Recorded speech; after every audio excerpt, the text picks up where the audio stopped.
অন্যান্য সপ্তাহে বৃহস্পতিবার সড়কে গাড়ির চাপ, তীব্র যানজটের চিত্র দেখা গেলেও আজ তার ব্যতিক্রম। কার্যক্রম নিষিদ্ধ আওয়ামী লীগের লকডাউন কর্মসূচি ঘিরে গত ৩ দিনে বিচ্ছিন্নভাবে ককটেল বোমাসহ নাশকতার ঘটনা ঘটেছে। এতে জনমনে সৃষ্টি হয়েছে আতঙ্ক। রাজধানীর ব্যস্ততম গুরুত্বপূর্ণ সড়ক বিজয় সরণি, শাহবাগ, কারওয়ানবাজার মোড় সহ বেশ কয়েকটি সড়কে গাড়ির সংখ্যা ছিল কম। আসলে আজকে জীবনে ঝুঁকি নিয়ে কর্মব্যস্ততার মধ্যে দিন কাটাচ্ছি, এরকমটা আসলে আমরা কখনোই চাই না। ভয় তো একটু করেই যে যদি অ্যাক্সিডেন্টলি কোনো কিছু ঘটে যায়, তারপর সকালে অফিসে যাওয়ার কথা ছিল, এখন যাচ্ছি। যেহেতু রাস্তাঘাট পুরো ফাঁকা, চারদিকে নীরব, কে কোন দিক দিয়ে বোম মেরে দেয়, সবাই তো একটু আতঙ্কতেই আছে। ভয়ে থাকলে তো হবে না, কাজ তো করতে হবে। আতঙ্কে আছি, আমাদের কর্তৃপক্ষ নির্দেশনা দিচ্ছে সচেতন থাকার জন্য।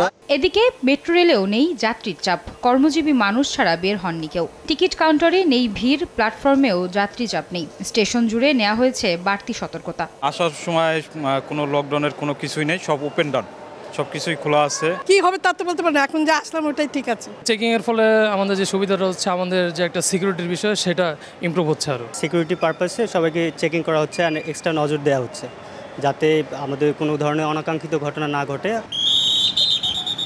জনমনের আতঙ্ক দূর করতে প্রতিটি গুরুত্বপূর্ণ সড়কে আইন শৃঙ্খলা রক্ষাকারী বাহিনীর টহল দল রয়েছে, যাতে কোনো ধরনের নাশকতা বা বিশৃঙ্খল পরিস্থিতির সৃষ্টি না হয়। আয়েশা সিদ্দিক, সামিয়া, সময় সংবাদ, ঢাকা।